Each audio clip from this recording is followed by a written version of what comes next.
আসসালামু আলাইকুম ভাইজান, কেমন আছেন? ওয়ালাইকুম আসসালাম ভাই। আলহামদুলিল্লাহ ভালো আছি। রাইত হয়ে গেল না? তা কি দিমু? চকলেট ললিপপ আছে ভালো কোয়ালিটি। ভাই এত রাইতে অর্ডার নিয়ে গাইছুন, সারাদিন অর্ডার করতে অর্ডার হয়েছে, এখন আর কিছু লাগবে না ভাই, জানগা। ভাই বুঝছি, আপনি সবই অর্ডার দিয়ে দিচ্ছেন সারাদিনে, আমার রাইতে দেরি হয়েছে। একটা নতুন প্রোডাক্ট আইছে আমগর, যদি আপনার ভালো লাগে আমি একটু খাওয়ামু, যদি ভালো লাগে অর্ডার দিবেন, না লাগলে ভাই আমি জামগা, কোনো সমস্যা নাই, এটা খাইয়ে দেবেন আপনি।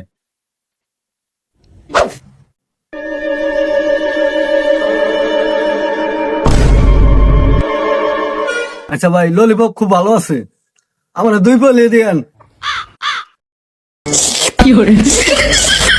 আরে আমি শেষ করে লাইনে হিরে যে তাহলে চাটা ধরছে। এমনি দেন এ আমি খাওয়া ধরছুন, সারাদিন 10-15টা দোকানদারের খাওয়াইছি, এতটুকু খাই নাই, আরো 10-15টা আমার দোকান আছে, দেন। আর মানুষ পান নাই, বারবার শুধু আমার উপরে। এই শেষ করে লাইছে, এবার আরো 15টা দোকান আছে আমার। আচ্ছা ভাই, কালকে তাহলে বানাই ধরে 2 প্যাকেট। এই শুয়োরে বাচ্চা খাই গা, তুই দোকানদার।